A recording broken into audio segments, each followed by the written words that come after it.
sitting there. Okay. Right, you didn't have speaking, right? Good afternoon. This is the,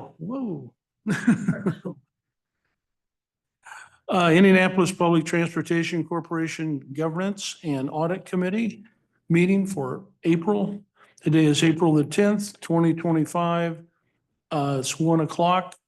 And my name is Greg Hahn. I'm the chairman of this committee.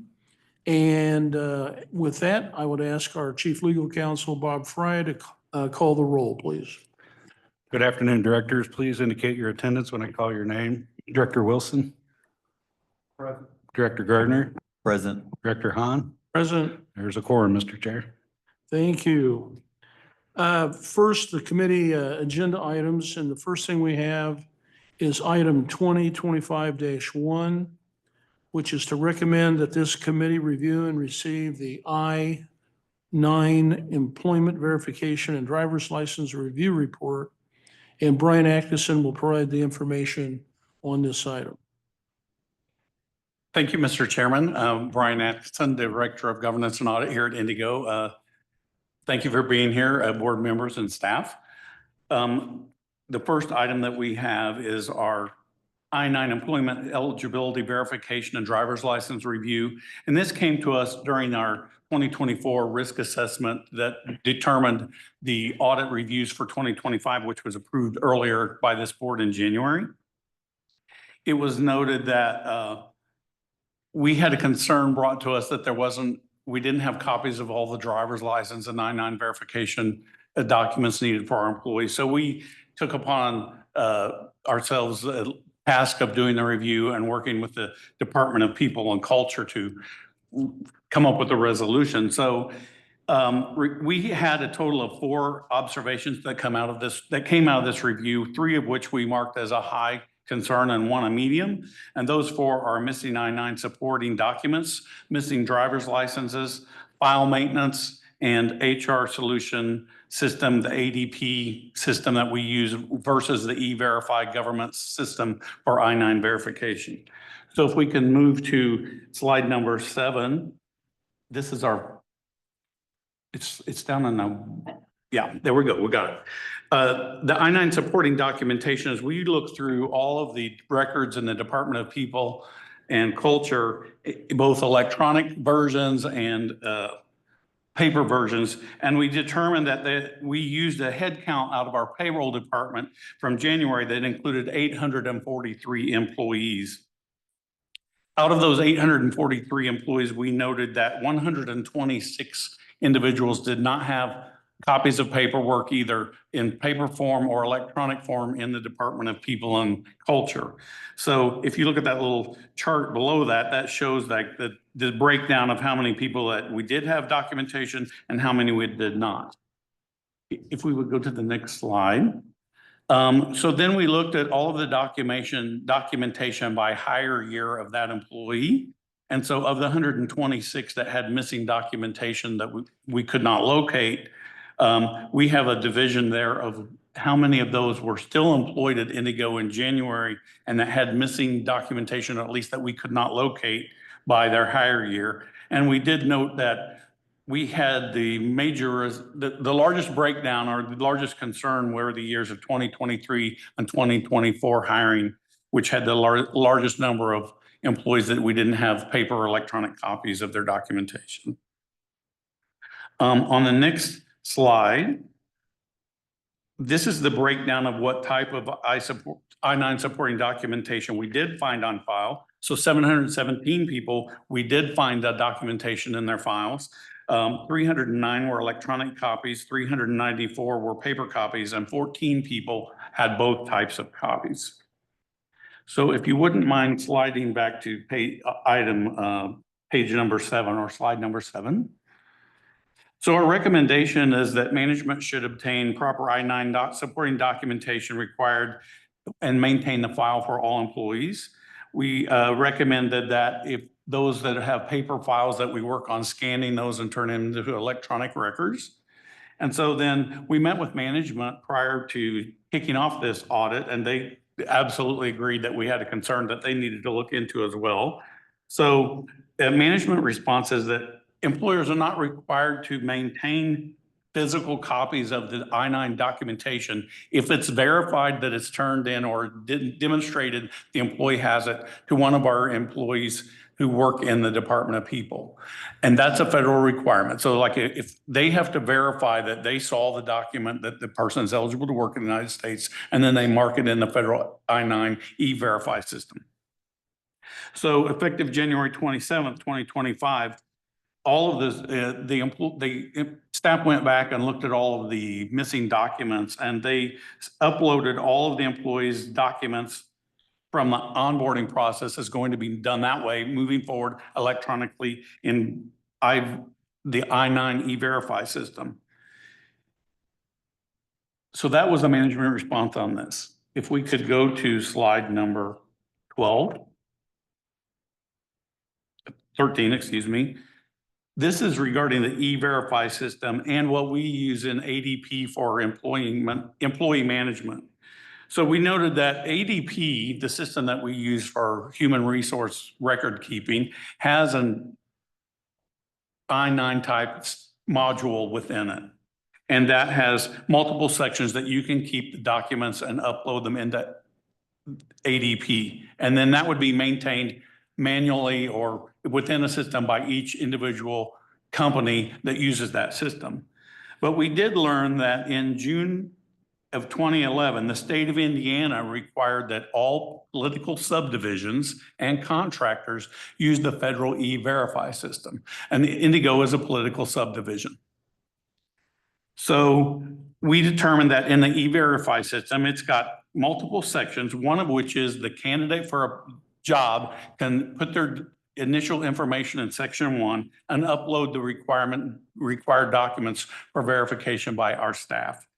In section 2, Indigo's Department of People, they can verify that. This is where the verification comes in. They look at the documentation that's been uploaded and they mark it as correct or acceptable for proof of eligibility for employment in the United States.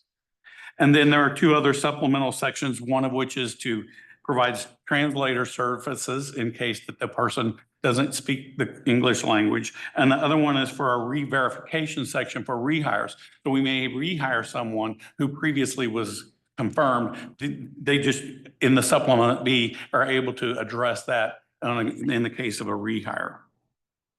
If we could go to slide 14, please. So we determined that when we met with the Department of People and Culture, they assigned staff member who is the manager of compliance and process improvement with the task of reviewing all I-9 submissions through the E-Verify system to make sure that everyone at Indigo currently employed is in the E-Verify federal system. And they determined that that was not complete, and 570 current and former employees were not ever entered into the federal E-Verify system, which was, as I mentioned earlier, a requirement of the state of Indiana. So they then assigned staff to work on that. They put an all hands on board process, and they determined that that was a priority for them to reach out to all current employees who are not in the E-Verify system and receive a copy or look at the actual required documentation so that they could mark them current in the E-Verify system. So as of April 1st, 2025, they went back through all of these 500 plus people, and we were down to only 3 active employees now that were not complete. And so they probably have those mitigated now since we wrote this report. And as of April 2nd, there were 16 employees who were on leave from Indigo for medical reasons or whatnot. When they come back, they will go through the same process of providing their documentations. So they've definitely done a great job of getting the problem cured. Any questions on that section? Observation number 4 on slide 11, or excuse me, 15. This is the file maintenance that we talked about. So we looked in the original office for the Department of People at 1501 West Washington Street. And we determined that through the looking at 4 documents, the files had not been maintained in the last couple of years, not relative to our current staff, So we found out that terminated employees were still in active paper files and that terminated employees were still in the listing of I-9 documentations that they had. We found out that the employee files for I-9 documentation that did exist were not in alphabetical order.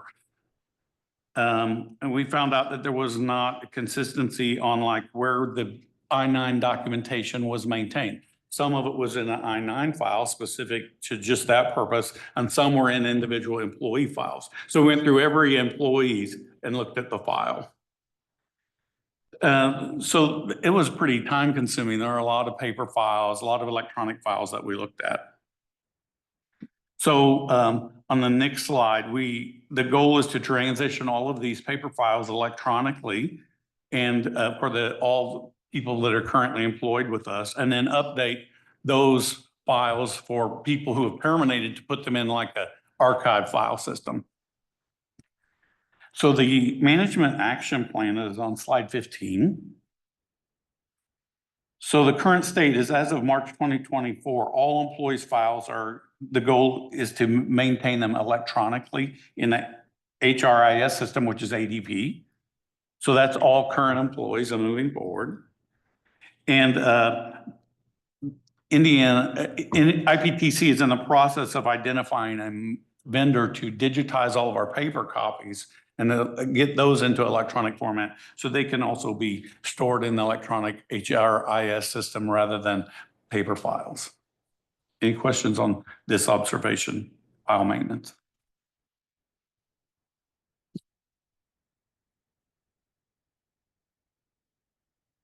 So let's see if on the driver's license piece, we did want to note that we determined that driver's licenses are not required for all of our employee staff members, right? Because we have a lot of jobs that don't require driver's license.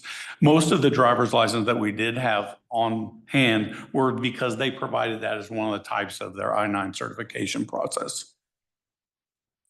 Any questions on this observation of the I-9 and E-Verify system? We good? Yes.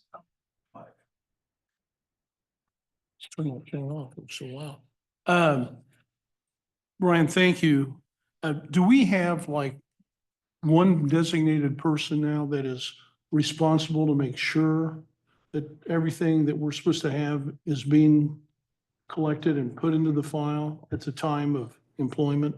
Well, our chief people officer is here, but I believe like during the onboarding process now, and correct me if I'm wrong, because we've gone totally to using the federal E-Verify system, applicants have to first put their documentation in there, and then it's routed to our staff to verify it's there, and before we move forward with the hiring process. Okay, before. Yes. Okay, Is that so that correct? would include like us having a CDL, like. So that's a separate part. If they're going to be a driver, you know, they don't always have a CDL when they start to train them. Right. But there's a list of federal documents that are allowable to prove your citizenship, one of which is driver's license, which most of us use, like a driver's license or a social security card. You can get by with using one document, for example, if you provide your passport. So to prove that you're eligible to work in the United States. So that's the first level after they put in their application process that they upload this information into the section 1 of the E-Verify system. Is that answering your question? Well, what if you don't have a passport? You then have to provide 2 of the other documentations required by the federal government. So there's a chart that the federal government provides. If you're in column 1, you only have to have one of those. If you don't have that, you go to have column 2, and you can have like a birth certificate and a driver's license, or a birth certificate and a social security card, some combination. They have to provide the combination of documents that meet the federal requirements before the Department of People move forward on the hiring process. Okay. My direction on that was really more from an insurance standpoint, making sure that the folks who are driving the buses have a CDL, have the training, and on and on and on. Yeah, so that's part of the whole training process with our training department. But also, like, for example, if I would to sign out a pool card to use for a purpose of in work business, there's a certification process with the application for me to get a pool car, that I have to certify that I have a current driver's license with Indigo, and that is in place. Okay. All right. Does anybody else have any questions? Okay. Thanks, Brian. So you ready to move on to 2? That's correct. Or Amy, I guess. Yep, this is item 2025-2. Recommends that the committee review and receive the sexual harassment training review report. And Amy Summers will provide that information. Okay, good afternoon, directors. Amy Summers, Senior Auditor here at Indigo.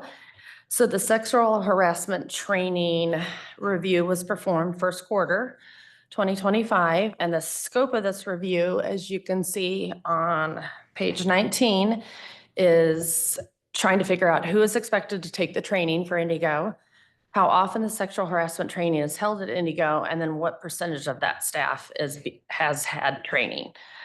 Governance Audit reviewed the report of all sexual harassment training provided by a learning and development manager within the Department of People and Culture. The reporting period we used was January 1, 2024 to December 31st, 2024. The following was noted in summary from that discussion with the Department of People and Culture and their reporting that we reviewed. So as it pertains to who is expected to take the training, all Indigo staff is expected to receive training in sexual harassment. And then how often is it to be held at Indigo? And it's to be held on an annual basis. And then what percentage of staff, and that is the percentage of staff trained was stated to be 100% by the Department of People and Culture, as well as reviewing their reporting that indicated that that percentage was trained. So we reviewed training that's received in either of the ways of, there's a sexual harassment training as a part of the EEO compliance. There's the operator anti-discrimination and harassment training. That's part of the in-service training. And then for supervisors, there's sexual harassment training for supervisors, which has that 24 EEO compliance piece that was added. And then sexual harassment for supervisors, or through that new higher orientation class and training that based on timing, we just wanted to make sure somebody had received that training within the calendar year of 2024. So it was noted that mid-year, as I stated, Indigo Legal created a new sexual harassment training, which included that EEO compliance component it's now being required. So the chart on page 20, right there, that pretty little chart, represents a total employees trained and which form of training they received. So the entire population received a form of training, whether it was, if they were a supervisor, they either received the one with the EEO component, or if they're a driver or an admin staff, they would receive the in-service piece, or the newly created one based on timing on the EEO compliance piece. So basically our only recommendation that came out of this is that going forward, all employees are trained in sexual harassment using the learning management system to serve as that permanent record, or a paper trail, for lack of a better word, to ensure that everybody has a formal trail that they have received that training. Does anybody have any questions on this? Yeah, Amy, thank you for this. Can you just share, how do we primarily deliver this training? Is that online? Is it in person? What's the format? There's, like I said, a few different formats. So there's the new hire training is an in-class on their hire date. There's about an hour and a half where it's more of a classroom environment. But then the in-service training, say for the operators, goes through where there's time set aside, and that's a component of their training. So that's an online.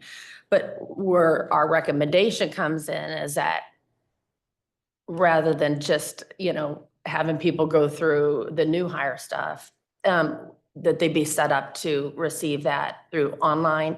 So again, there's that paper trail and that confirmation that it's been presented to them, they've received that training, and there's a kind of a check mark of completion for that. Okay. Amy, Uh-huh. does this sexual harassment training for supervisors 2024 EEO compliance replace sexual harassment for supervisors, or are those two different? Going forward, it is to replace that because that has that component that we were not necessarily missing, but they had added. Yeah, I just want to make sure I was understanding that. Great, thanks.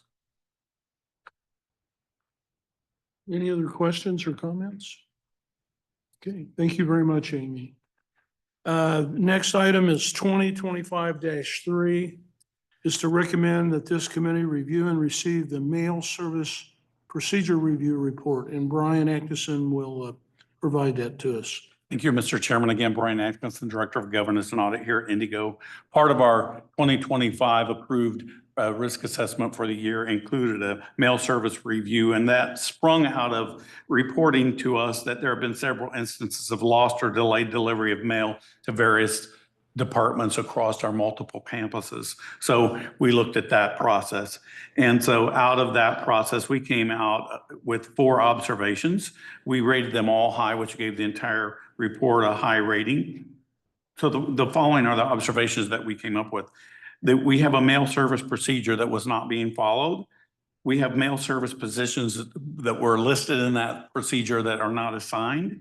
The process at each Indigo location was not really established or being followed. It was not uniform between our different locations, and that we didn't have a process clearly defined for processing certified mail. So if we could go to slide 24. The first observation is the mail service procedure. So it is noted that in January of 2024, Indigo issued a mail service procedure that was it was issued to all staff, but we determined that it was currently not being followed. And the purpose of that was to include a purpose, scope, covered employees, and definitions for the procedure. So the recommendation is a pretty simple one. It is recommended that Indigo reestablish the mail procedure at each Indigo location, including verifying that incoming mail is concluded in a secured environment, and that all incoming mail be date stamped, which is also outlined in the procedure. We hated to do this, but we put this management response requirements on our CEO, and she was gracious to help us with this. So the action plan moving forward is to ensure that all mail procedures executed and as written enforced in writing. We're going to identify persons responsible for executing the approved procedure and ensure that those persons understand the responsibility, and assign the executive assistant to the CEO and board clerk to oversee the procedure to make sure that it's being completed in compliance. And the goal for that recommendation is May 16th, 2025. Any questions on observation 1? Brian, what part of the organization is responsible for the mailroom? Well, that's what we found out we don't have in place. And so the next section is mail service positions that we're going to address that. I guess I'm curious because, why would we assign Tamika to be the enforcer on this? So the goal is there's going to be assignments at each location, and she would just oversee that those people are taking care of it. She's not going to be the actual mail attendant. I understand that. Okay. But she's, according to this, she's assigned to oversee the procedure and enforce compliance, or Yes. ensure compliance. I'm just wondering why we picked Tamika to do that. Can I jump? Do you mind if I jump in? This is Jennifer Pierce, President and CEO. Tamika and I are the only ones that are really operating across the entire agency. And so it felt like, she doesn't know this, yes. I know. She's like, surprise. And so it felt like it didn't fit neatly into any specific department, unfortunately. We have wonderful volunteers for most of the departments to help us actually implement it. But the problem was, because it was not assigned to somebody before to actually keep an eye on it, it just fell by the wayside and stuff started getting lost. Okay. So we talked about it as an executive team yesterday, and have determined at each facility who is going to help actually take the mail and distribute it to the mailboxes and how it's going to get back and forth. And so ideally, all Tamika has to do is maybe do a check every once in a while to make sure the mail is actually being moved and ending up where it's supposed to be. Okay. And then she can let me Okay. know if it's not, and I can work with the exec team. Any other questions on observation 1?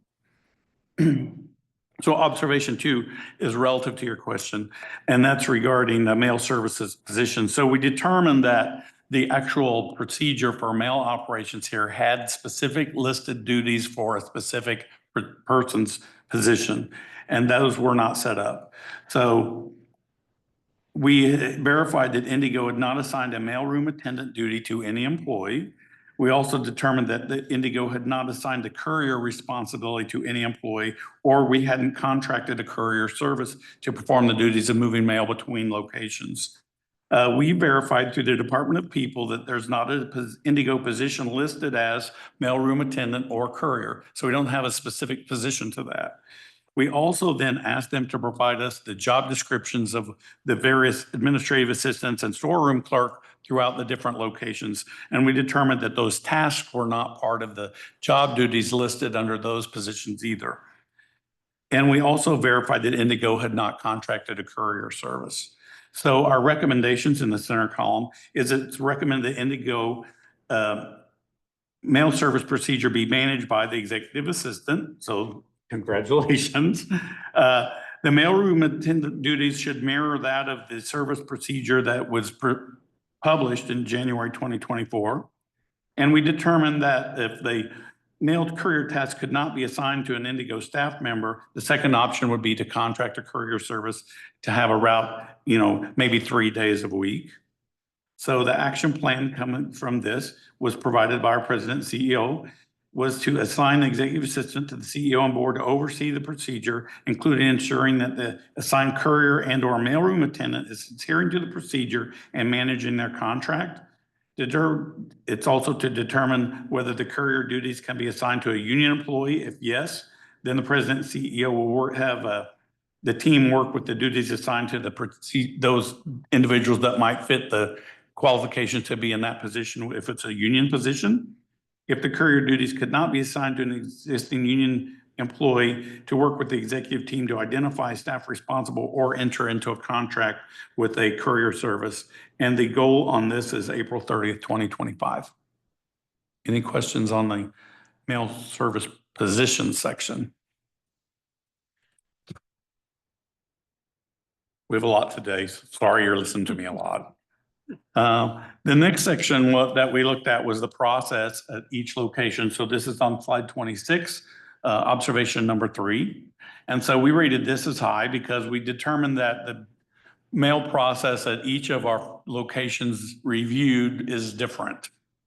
So at East Campus, we did note that there is a secure mailroom here at East Campus and accessible by employee badge. So we're limiting who can get to the mail service and who can get to our outgoing and incoming mail. It also has an exterior door that the United States Post Office uses, and they can only come in the building when our security officer lets them in. So there's a camera out there. When the postman comes, the mail carrier comes, the security officer can see who they are and let them in the door. And that's done electronically. So we noted that because there's not a mailroom attendant assigned here at East Campus, the finance department took them on themselves to be able to take on this task because no one else was doing it. So we have an employee who volunteered and they've been transporting mail between 1501 and East Campus and looking through the Daily Mail, trying to get it to the departments required that's here at East Campus. There's incoming, outgoing, and interoffice mail tubs set up. It's supposed to be at all 4 locations, part of the procedure. We determined that the mail tubs are set up here at the mailroom, but the interoffice mail process wasn't being followed because we have interoffice mail envelopes that the box hadn't even been disturbed or opened. At West Campus at 1501, we determined that there's no mailroom at West Campus, which we all know. And the ingoing, outgoing mail is kept by the door at the front lobby, so it's not in a secured environment. If we could go to slide 27. Because there's not a mail attendant assigned at West Campus, our payroll department reviewed that we had a problem. And so they volunteered to step up in the meantime. And the payroll department's receiving the incoming mail and trying to distribute it basically to ensure that they get their own mail. And then they take the remainder of the mail to the Department of People, who's been trying to sort it and put it into individual mailboxes at West Campus. So thank you for finance and payroll. They've been filling in, not that there's their responsibility, but they've been filling in. We also determined that on mail that needed to go between campuses, it was kind of like being held and piled up until somebody realized someone needs to take it elsewhere. So it might be that if there was mail in a particular area, for example, at East Campus that need to go to West or vice versa, they maybe would try to catch a road supervisor who happened to be en route to take it. So it wasn't a formal process of moving the mail. At the Carson Transit Center, we looked at the mail situation there. Mail services, there is a delivery at the Carson Transit Center daily. And so that's going to the front office staff at the retail desk. And so now that the retail desk is under the watch of the finance department here at Indigo and is no longer contracted, we've recommended that the retail desk still receive the incoming mail because they're in a secure environment. We determined that when we went up and met with the manager of the building upstairs in one of the conference rooms at the transit center, the interoffice and outgoing incoming mail tubs had never even been set up. They were sitting on the table, not being used, including with the box of envelopes and the signs that corresponded to those. We then interviewed folks at the Michigan Street location. And we determined mail service is going pretty well there because they are dealing with the public daily on vouchers for mobility transportation and assessments. So they have a lot of outgoing mail. So as they're compiling their results of assessments and notifications to our riders, they bring their mail to 1501 West Washington and use the mail machine there to stamp their outgoing mail. And while they're there, they look for any of their own mail and take it back. So that's worked fairly well for them. It just happened to work out that way.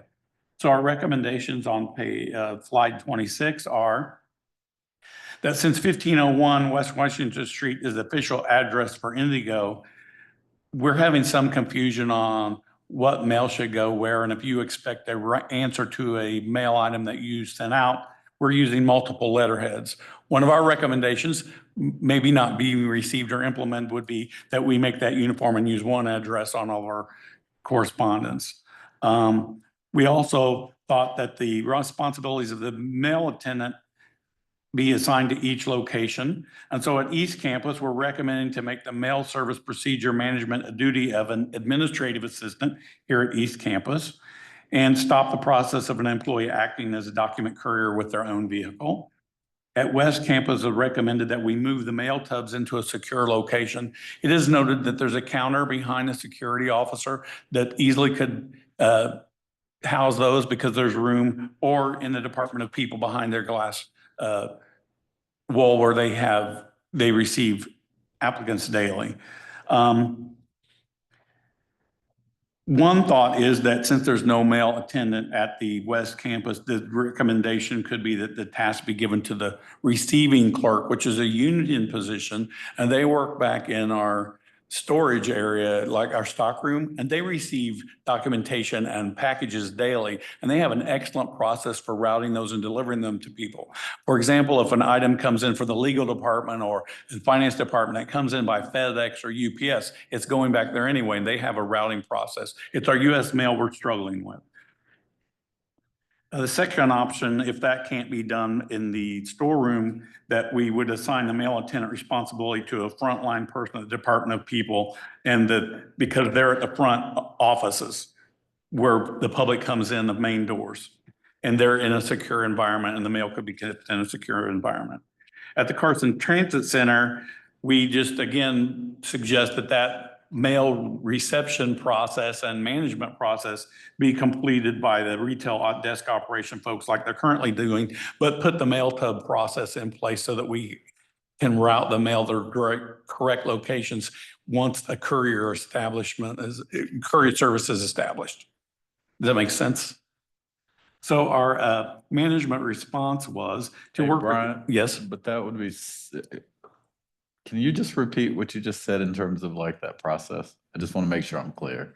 So the mail tubs you talking about the Carson Transit Center? They're not being used. They're upstairs stacked on our desk, that we put those in place like at the other locations in the retail desk situation. That way interoffice mail, like say the mail for East Campus goes to the transit center and it's determined it needs to come here, could be put in the interoffice mail envelopes and managed. And then the courier could pick it up in the routing process. Okay.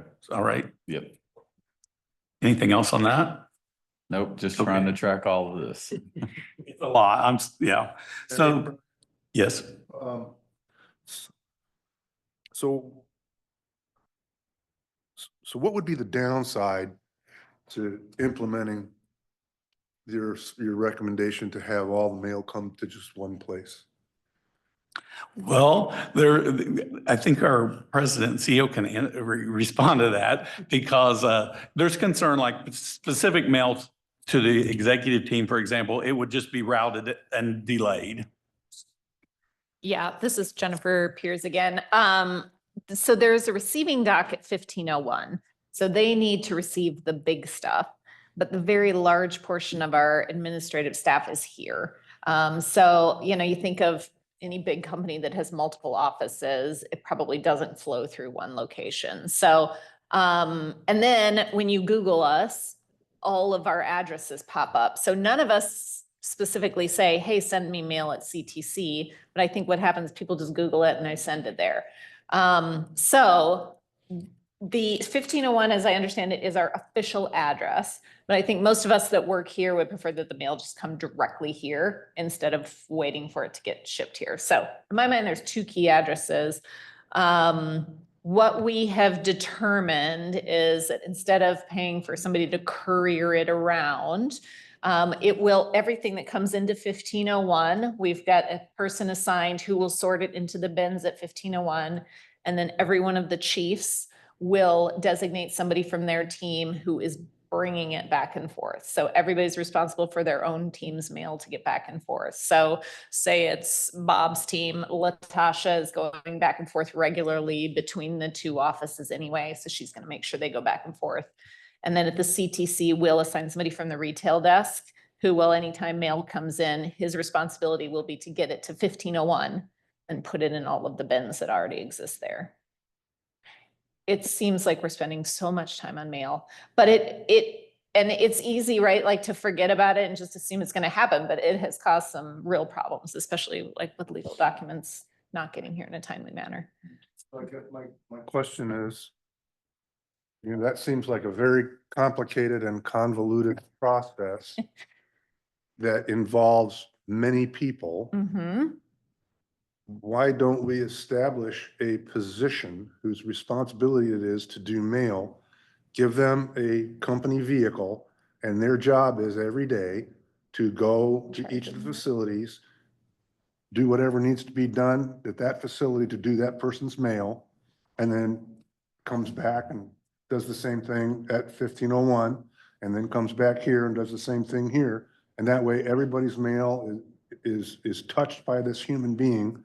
Sure. At least once a day, and you've got a belly button that you can hold accountable when things don't go wrong.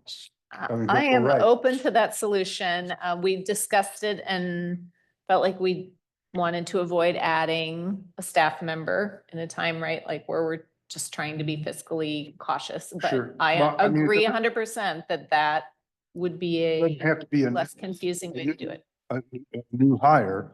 I'm just there, I can't believe that we don't have somebody that's underutilized in this organization, that we couldn't reassign those job responsibilities and have a single point of contact that's responsible for getting the mail where it needs to go. Yeah. Just my thought. Okay, we'll look into that a little bit more. Thank you.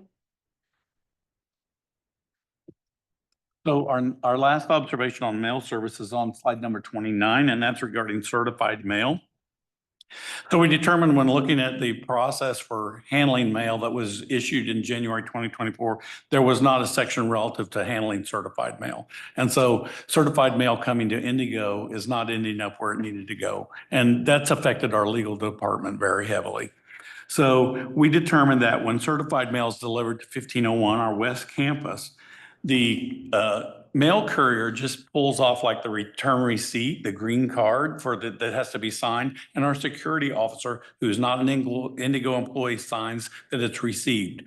But he does not receive that mail. The mail courier then is placing it in the tub with all the other mail. So now the only thing that's certified about it is that the security officer signed for it, and then it gets commingled with the rest of the mail. So it's not earmarked as like important in getting to where it needed to go. So we determined that it's then being held and just routed like any other mail. So our recommendation is that the certified mail section no longer be signed for by a non-Indigo employee. We give that responsibility to an Indigo employee. And then that staff member who signs for it should maintain or hold on to that piece of mail, not dump it in with the regular mail, and then try to locate the intended recipient. And if it's at another location, they could send a heads up email or something to let, say, somebody in the legal department know, hey, we got certified mail for you. So, because otherwise it's being just commingled with everything else. And then the mail could travel with whatever process that we set up for courier purposes. We also suggest that the mail service document be updated to include a handling process for certified mail. And so the management response was to update the procedure and incorporate a process for handling certified mail and train the necessary staff in the new process. And the goal is at May 16, 2025. Do we have any questions at all on the mail service review was large, and I know it's taken a lot of time out of this meeting to explain, but we determined it was very important because folks weren't getting what they needed. Well, this is Greg Hahn. I'm the son of a 41-year-old. My dad was a mail carrier for 41 years. So I've learned a lot about the mail over the years. I also, have you guys ever heard of, Colonel Wilson probably has, the 6888? I would recommend that you read the book and watch the movie, because that's what this is all about. As World War II is taking place and soldiers were maneuvering all across Europe, no one was getting the mail. And they were just throwing it in stacks and into warehouses. And it became an incredible morale problem. And these ladies figured it all out. And we're talking 72 million pieces of mail. And they did it in 6 weeks. So we should be able to handle it here. That's my. But in addition to legal, I mean, I gotta imagine Bart, I mean, getting invoices and stuff that are late, or, and I don't know, some of these companies charge penalties and interest and.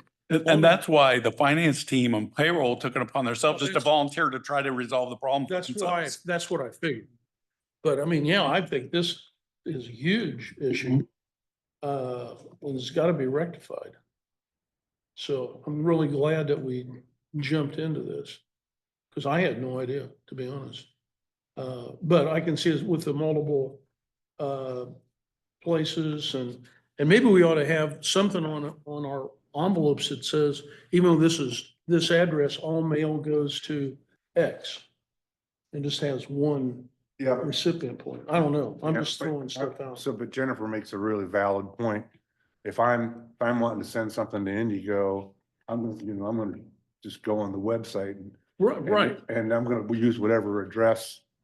I mean, unless we just make all of the, all of the web pages have one single address, or our contact info have one single address, but then you've got the problem of somebody wants somebody over at 1501. They're going through here to get over to 1501, and that's another, I understand the complexity of it. I mean, 6 AAA would be a great format to follow. Yeah. Because, it's the same logistics that we had in Iraq, Was it? You're in a war zone, things happen, and you have to have plans in place to make a quick pivot, and the more people that we've got involved in this thing, especially if they're just volunteers, as an additional duty is assigned, I feel like there's just so many more opportunities to bolo the thing, right?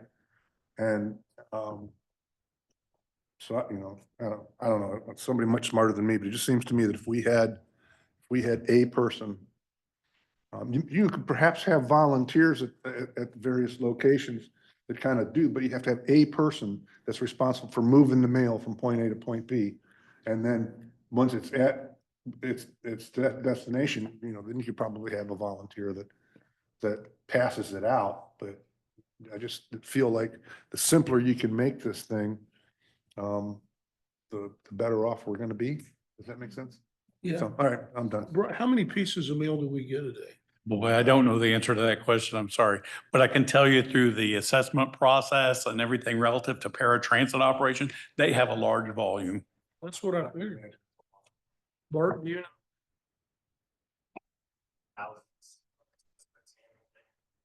Thousand.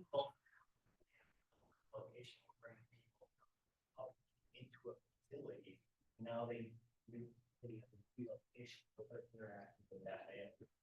And we try to go the route since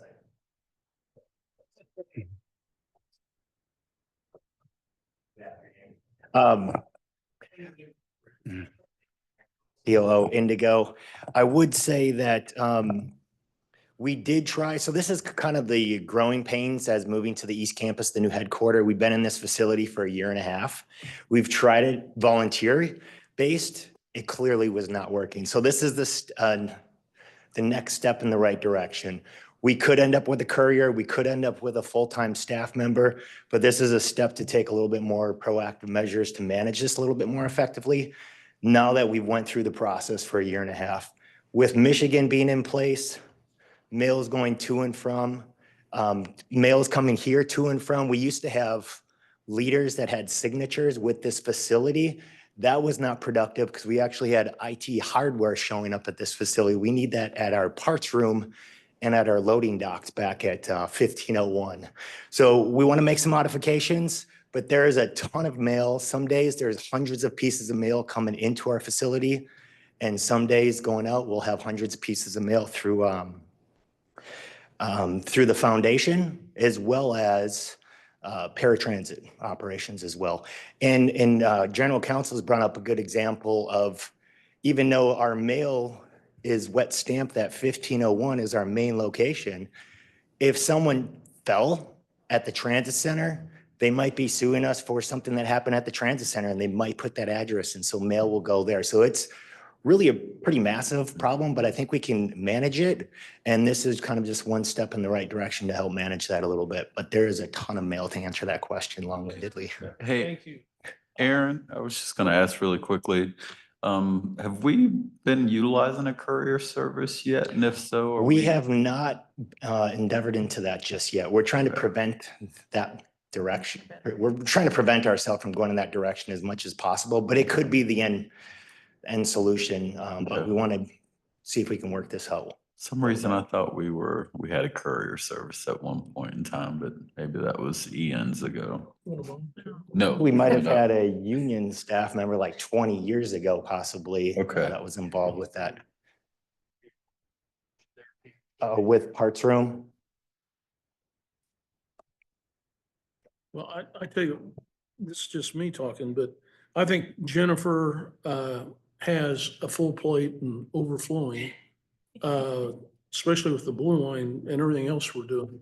And I think Rick's point is well taken, is that we have some person that's their job and they're responsible to Jennifer, Tamika, whoever, so that we know that it's happening and not, having it fall through the cracks or whatever. Because Yeah. there's a lot of serious stuff that comes through the mail, as we all know. Yeah, I echo your comments, Mr. Chairman. I mean, Jennifer's got more than enough on her plate without having to oversee the mail. That's why I think we need to find a place. We need to find a home for it, whether it's in operations or whether it's in people and culture, whether it's, wherever it is, whether it's with Bart's team. And they own it and they'd make sure it happens. And then you don't have to get involved. It's not one more thing that you gotta, micromanage, right? So I would encourage you to, from my perspective, that's the direction that I would prefer that we try to go. Any other questions on the mail service? Okay, Thank you. thank you. And next we'll go to 2025-5, and that's to recommend that this committee review and receive the employee termination process. Mr. Chairman, we have Sorry. 2025-4 Oh. regarding email Yeah, account I was verification. writing notes all over. it. Mail.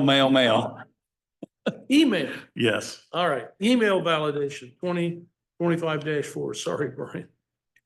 This report, sorry, is going to be given by me again, and then we'll switch off to Amy so you get a break for listening to me. But part of our 2025 governance and audit plan for this year on a review included an email account validation review.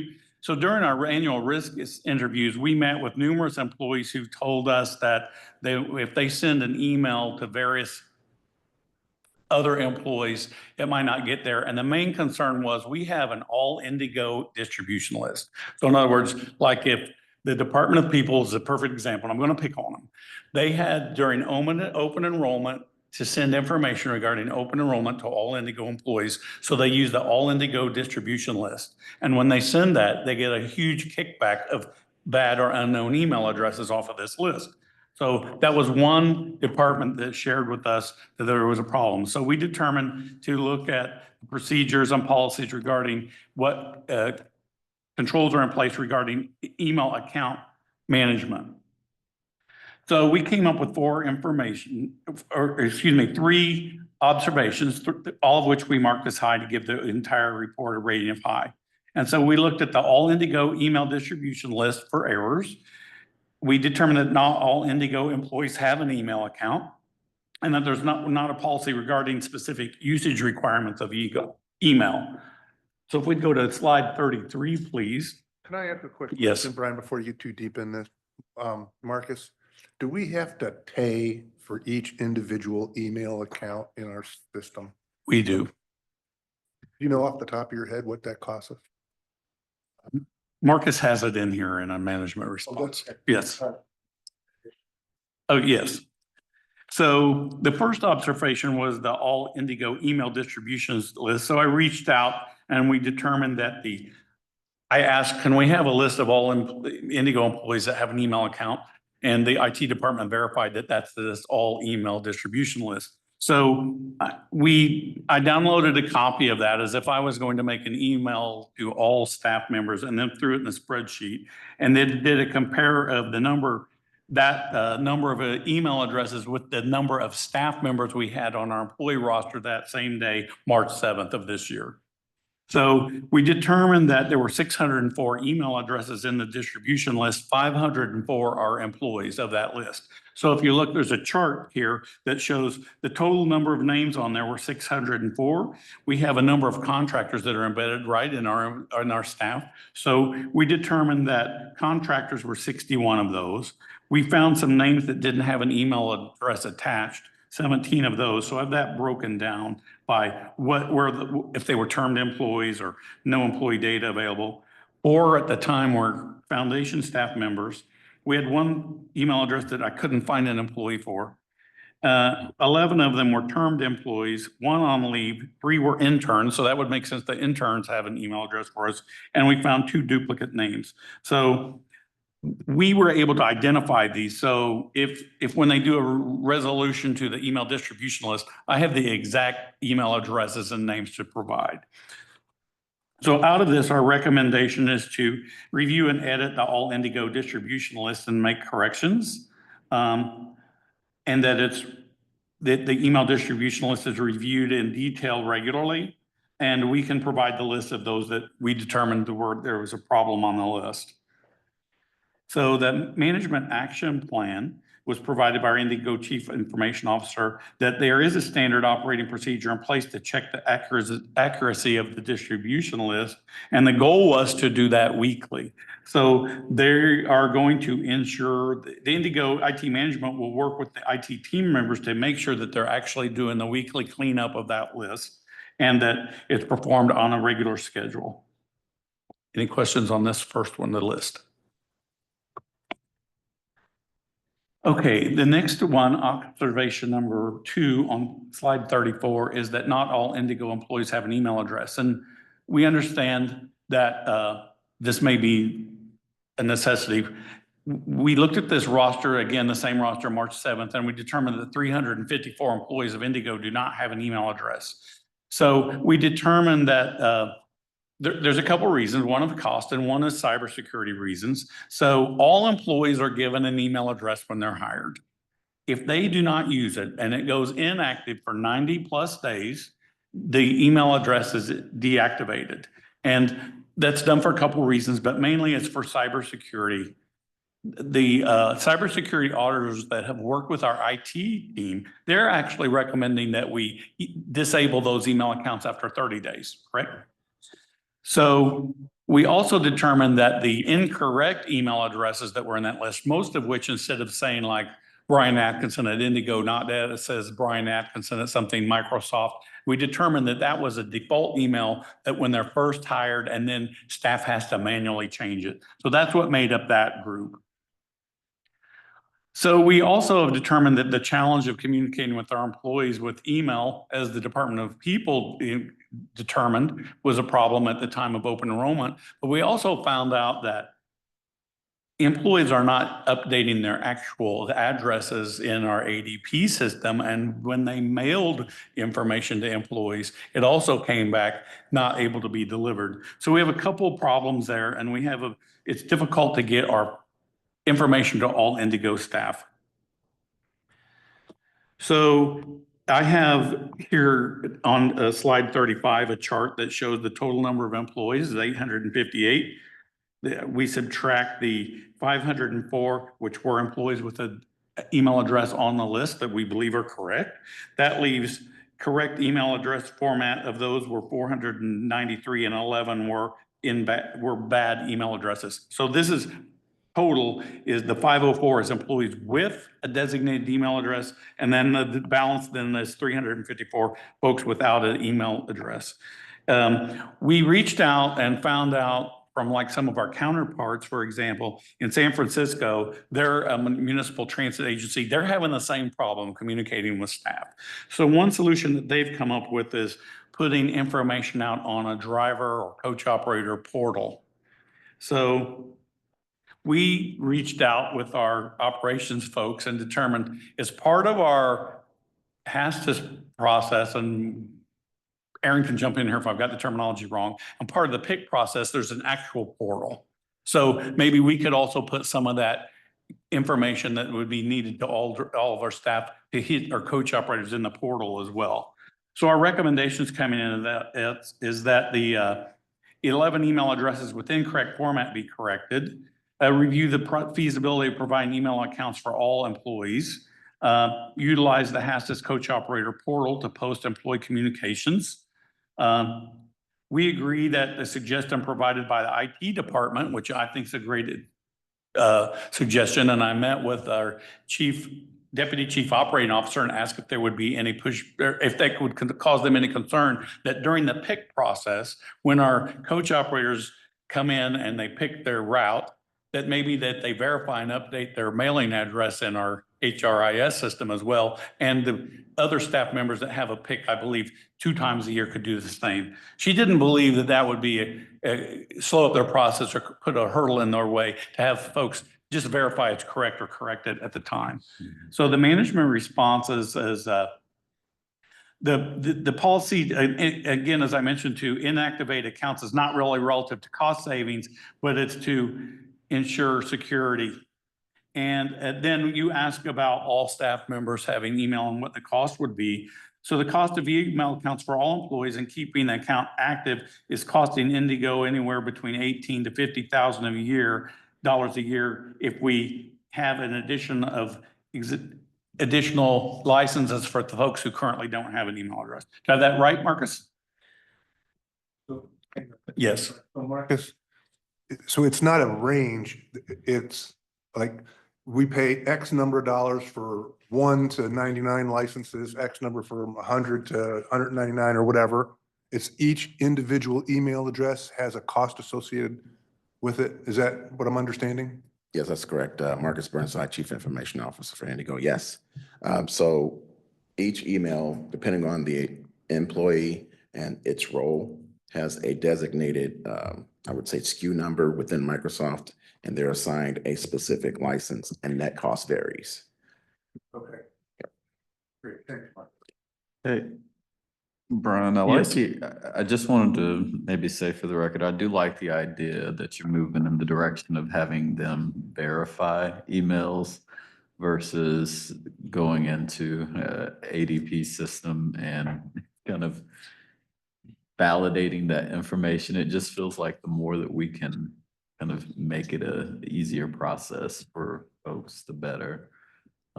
So I just wanted to make sure you knew I like that direction. Okay, yeah, we were trying to come up with a solution where we definitely have interaction with all staff or most staff members. Yep.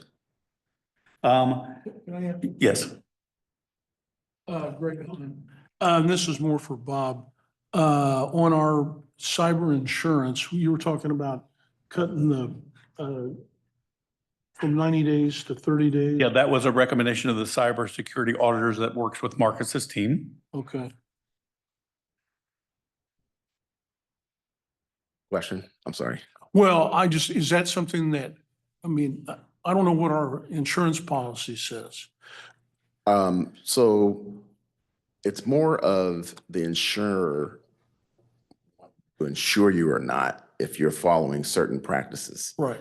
So our cyber insurance provider actually audits us on a continuous basis. So they would sometime know of things that are like, you need to do a firmware upgrade on this, even though it may not apply to us. So there's a lot of conversation about the validity of the request from the cybersecurity provider. But they, along with all the federal agencies, TSA, CISA, and when we do our assessments, everyone is recommending 30 days.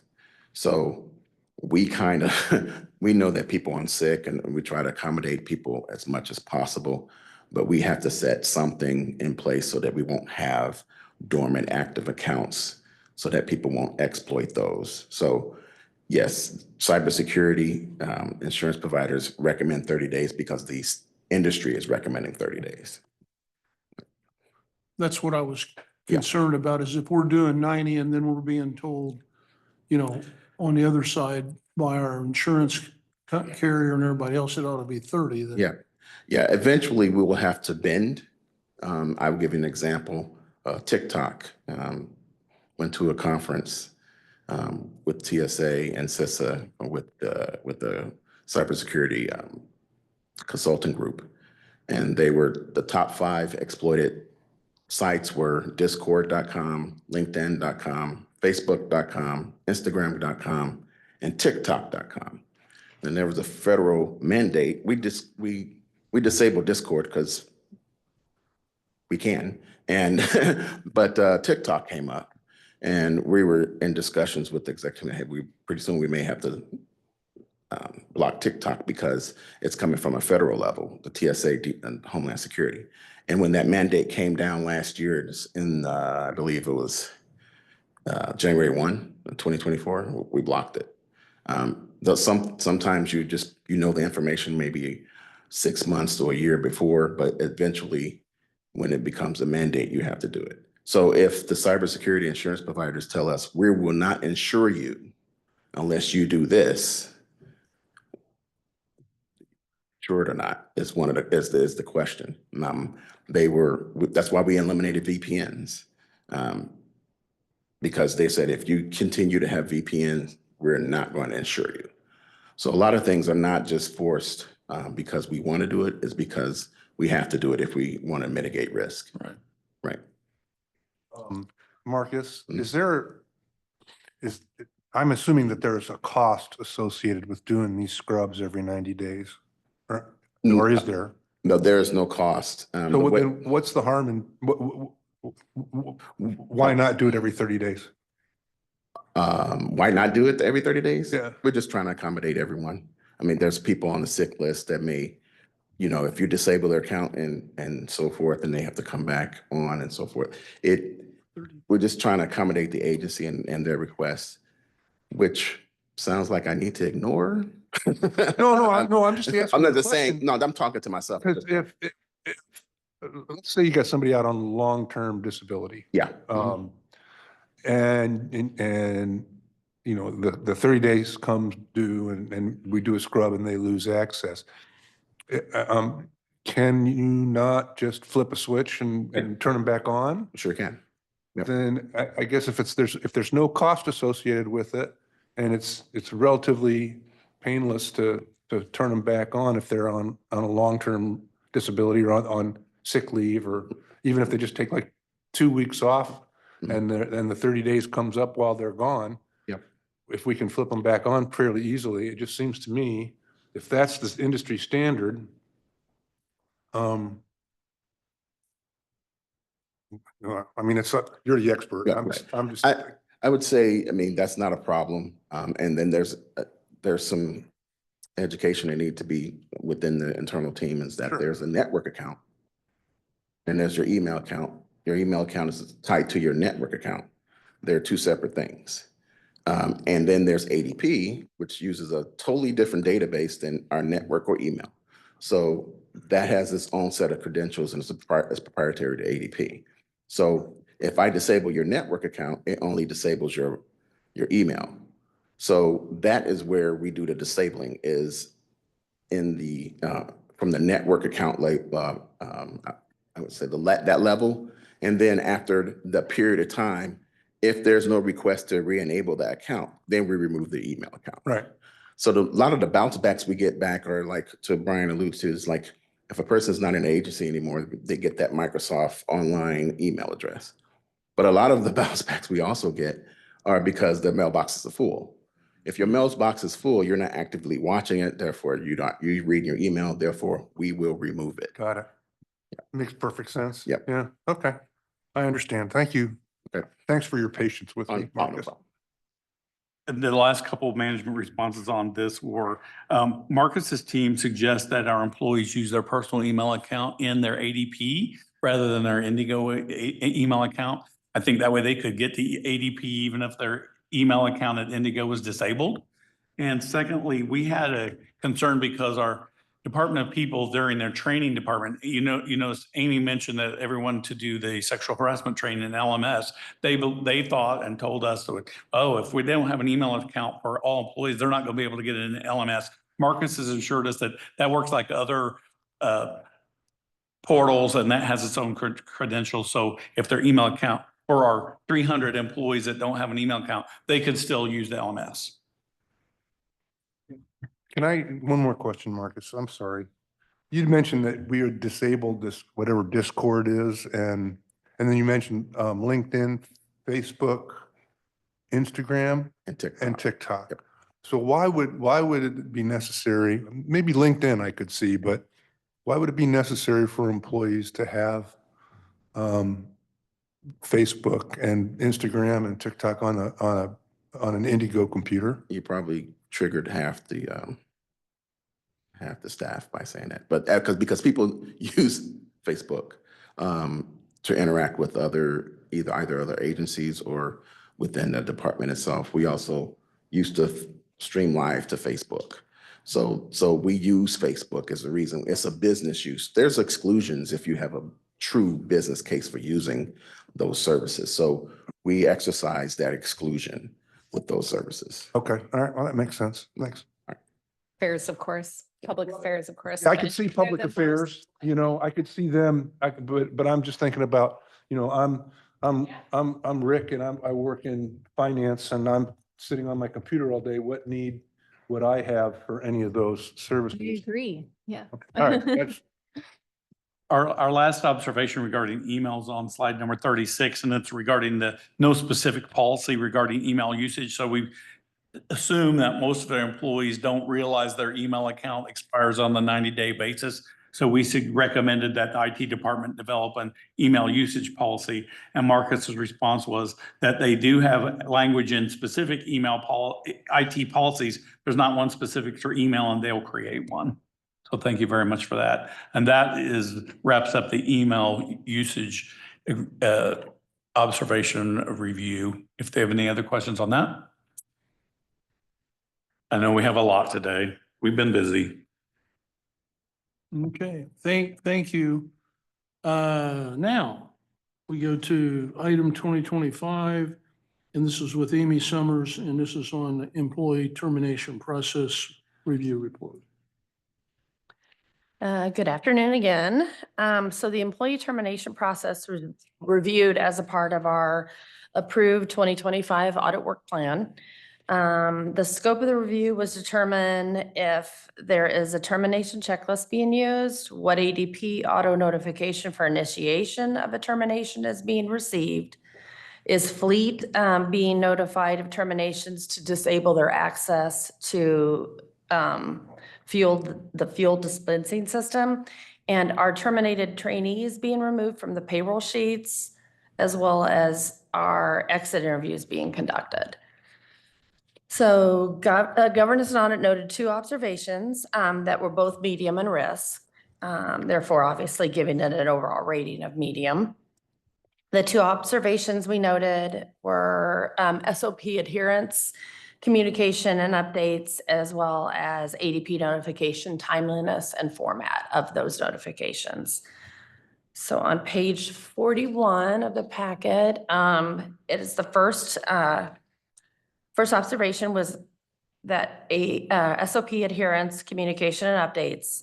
And it was noted that the standard operating procedure, the SOP that was dated May 2022 is not being followed, contains some outdated information, and was also never fully communicated to staff who uses it to perform their duties.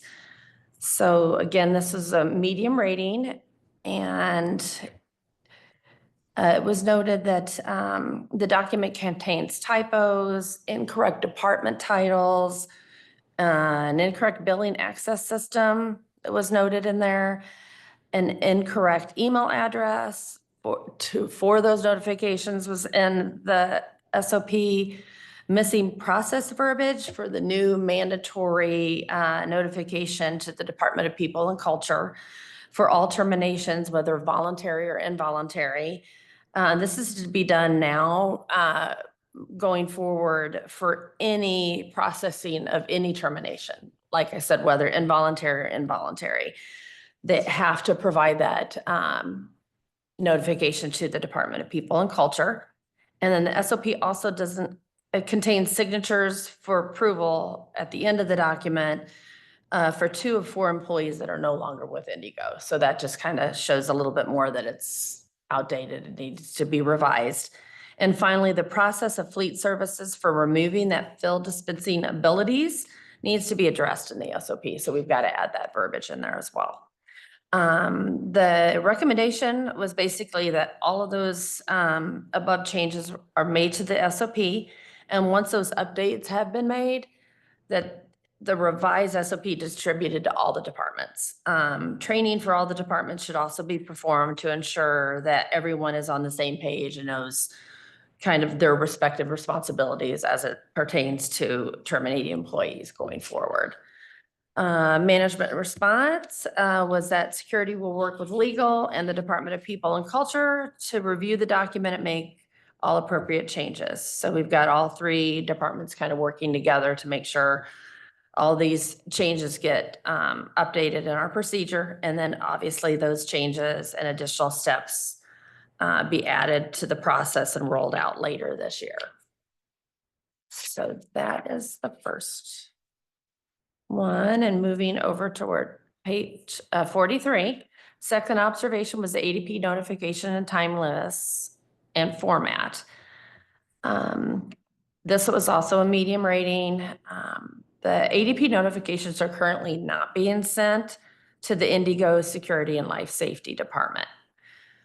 The security email address needs to be added so that those ADP notifications via email, when a supervisor begins the initiation of a termination, security needs to be getting timely notifications, as security is the one department most aware of incidents where an terminated employees could pose a possible threat to Indigo. It was noted that there are different format notifications that are being received by security as well as other departments. The format of all notifications being initiated correctly should come in the same format to everybody receiving them. So the recommendation is obviously that security and life safety should be set up to receive all these automated notifications from ADP when an employee termination is initiated. And obviously the notification process needs to be streamlined so it's all received in the same format. The management response is basically that they're exploring the options for automating the process in ADP. This will allow them to utilize the system to document, track, and run the reports. They have a due date on this, December 31st, so the end of the year, 2025. Does anybody have any questions on any of this? Okay. So, Amy, can you just share a little bit about how you're thinking about like streamlining that notification process? I know those are always. It's basically just that everybody is getting that notification in the same format. Sometimes they're getting it when, and that's why they're Department of People and Culture is the notifications, they're wanting notifications like as a supervisor initiates. As it happens. And that's not happening. So they're getting in different ways. Okay. So Mark, you could probably address this on how you're receiving notifications from your department, but it's just, they're all coming in, whether there's not a rhyme or reason. It's just kind of happening. There really isn't. Okay. I don't know if Mark, you want to add anything to that? Good afternoon, Mark Evans, Director of Life Safety and Security. Yeah, so what she brings up is a very good point. For security, we need to know right away so we can disable the account and access to everybody's badge that you have. Right now, it's very interesting how we get it. We either get an email from a supervisor, and then maybe a day or two later, we'll get one from HR. And then we also get it when it goes to HR, we get an email from the subgroup that goes to IT that tells them to get rid of their access to computers and everything. So for one person, security may get 6 or 7 different emails saying that this person's gone. And a lot of times we found, excuse me, before that was that we would get the announcement that an employee was gone 2, 3, 4, 5 days after they were gone. And this person could be a threat to Indigo, especially if they left on bad terms. So we're very excited about getting this taken care of. So, because we need to know immediately. Mark, so I'm thinking back, when I was working, I was working in a secure facility. And the day I retired, they literally walked me out the door and I handed them my laptop computer and my cat card and shook hands and I entered retirement. Why, are we not doing that here? Yes, we are, and no, we aren't. There are times that security is brought in and to help with that termination, and we ask for all keys and all badges. We also assist IT. If they had a laptop or anything, we'll also walk them to their office and get that. Other times they're released and we're not sure who gets the card. It could be a supervisor gets a card. It could be HR that gets the card. And eventually it'll come back to us. So that is something else that needs to be addressed. And security has been asking for this, so I'm glad that this is one of the observations, but this is something that we've been talking about. Okay, thanks. Mr. Chairman, if Brian Atkinson, if I may interject, we determined, and it's because of what we looked at in a previous audit review a couple of years ago. I'm on the initial email distribution list, for example, if a supervisor starts a termination.